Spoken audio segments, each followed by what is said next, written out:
has been fully restored for 100 years. Thanks to the redevelopment of the National Museum of Korea in 2015 and the restoration of Gyeongju City as a cultural heritage administration in 2012. During the colonial period, the Japanese Empire targeted Gyeongju to secure the basis for the ancient Japanese Empire subjugation of Shilla.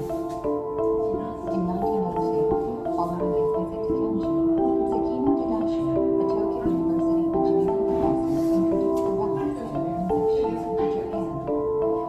Soon after, Japanese relevant scholars continued investigating Gyeongju's ruins, leading to the meeting of Korean cultural properties. Teroji, the Governor General of Korea, visited Gyeongju and Shilla's remains. In 1913, Japan founded the Gyeongju Historical Relics Preservation Association, intended to protect and exhibit the relics and artifacts of Shilla.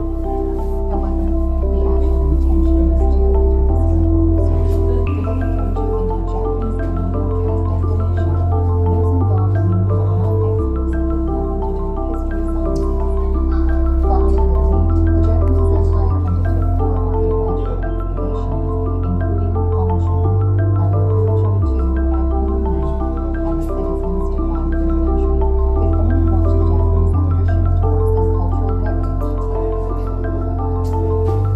On September 24, 1921, Japanese police released children playing with glass beads found during construction to expand the residential sites in Gyeongju and Tumulus, immediately stopped the construction and reported it to the police chief.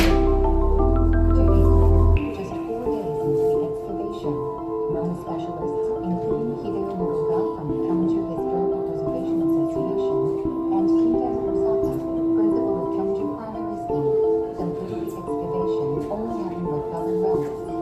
The first gold crown was discovered, declaring the status of Shilla as the Golden Country, and the tomb was named Gyeongju, but much information was lost due to the poor excavation undertaken by the Japanese Empire. Thereafter, the Gyeongju's archives were moved to Gyeongju. Then 2 years later, in 1923, after returning to Gyeongju, the newly built exhibition hall in Gyeongju City, the impressive artifacts were finally revealed. However, by then, some of the Gyeongju artifacts had already been relocated to Japan. Then, in 1924, Kyoto University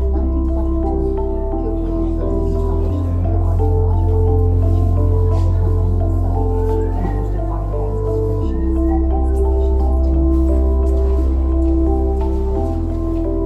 After the excavation at Gyeongju, the Japanese Empire focused more on its economic rather than cultural importance.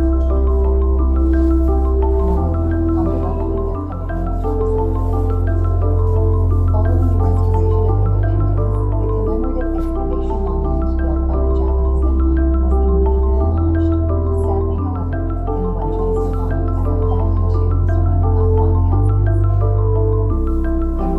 survived as a abandoned tomb surrounded by private houses. In the 1970s, Gyeongju was constructed as a tourism development project. As the excavation of Tumulus and Panmunjom continued, Gyeongju was also repaired. In 2013, the National Museum of Korea conducted a conservation treatment of the long sword with a triple ring pommel. It was then that the inscription presumed to be Shilla's first tomb owner, King Izaji, was identified. With the discovery of the inscription of King Izaji, Gyeongju was brought back to attention. In 2015, 94 years after the first excavation of Japanese colonial rule by the National Museum of Korea, a formal investigation into the re-excavation was carried out.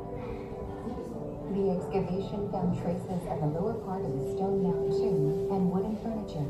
The structure of the tomb of Gyeongju was also identified.